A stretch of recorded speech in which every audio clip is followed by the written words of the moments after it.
नमस्कार मैत्रिणींनो, शोभा kitchen recipe या आपल्या चॅनलमध्ये आपल्या सर्व खवयांचं स्वागत आहे। तर आज आपण एक नाश्त्याचा प्रकार बनवणार आहोत, तो म्हणजे स्पॅनिश ऑमलेट। चला तर मग सुरू करूया। पहिल्यांदा आपण गॅस चालू करून घेऊ आणि त्यावर कढई ठेवायची आणि या कढईमध्ये 3 चमचे गोड तेल टाकून घेऊ।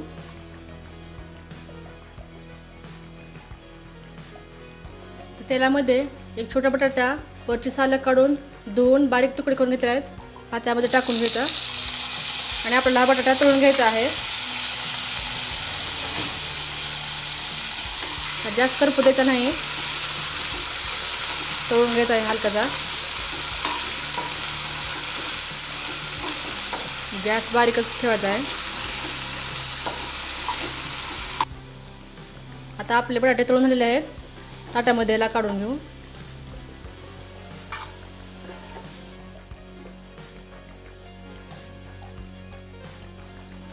हलकासा कलर येईपर्यंत तळून घ्यायचा आहे।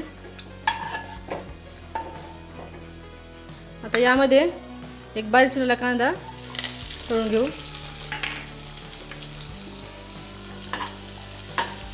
आपलं तेल उरलेलं आहे, या तेलामध्ये आपल्याला कांदा तळून घ्यायचा आहे।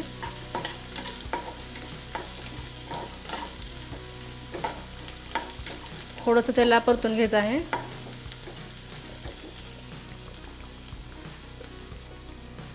आता आपला कांदा छान परतून झालेला आहे, त्याचा रंग पण बदलला आहे थोडासा। आता आपण गॅस बंद करून घेऊ।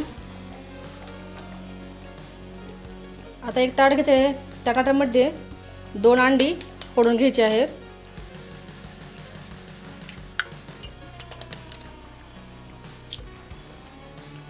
आणि यामध्ये 1 चमचा मीठ टाकून घेऊ।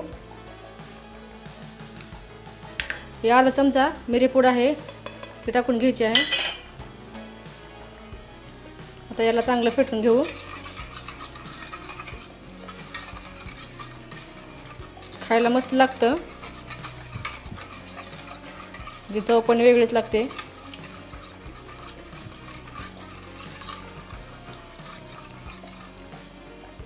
आता या फेटलेल्या अंड्यामध्ये हे तळलेले बटाटे टाकू।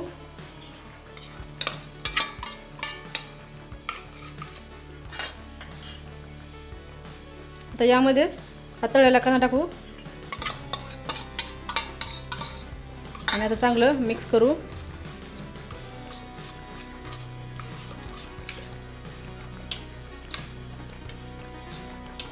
आता आपलं हे मिक्स करून झालेलं आहे। आता आपण पुढली कृती करू। आता गॅस चालू करून घेऊ आणि त्यावर तवा ठेवून घ्यायचा। तव्यावर आता 2 चमचे तेल टाकू आणि तेलात आपल्याला पसरवून घ्यायचं आहे।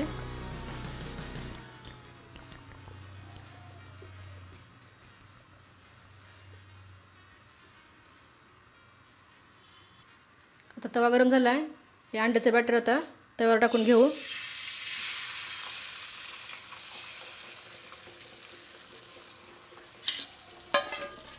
आणि याला थोडंसं पसरवून घेऊ।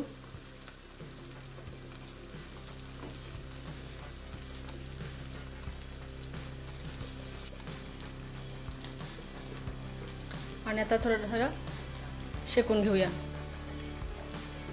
आता आपलं हे ऑमलेट पलटवून घेऊ।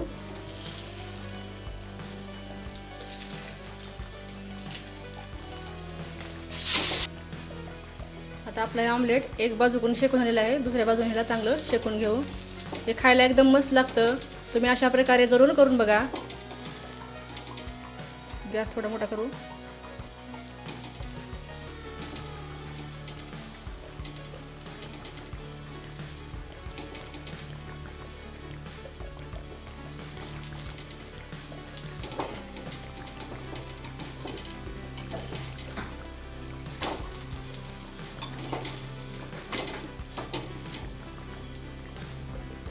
आता आपलं हे ऑमलेट दोन्ही बाजूकडून शेकून झालेलं आहे। आता याला ताटामध्ये काढून घेऊ।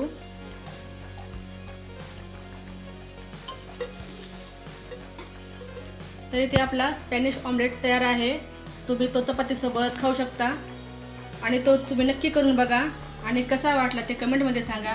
व्हिडिओ आवडल्यास व्हिडिओला लाईक करा, शेअर करा आणि चॅनलला सबस्क्राईब करा. धन्यवाद.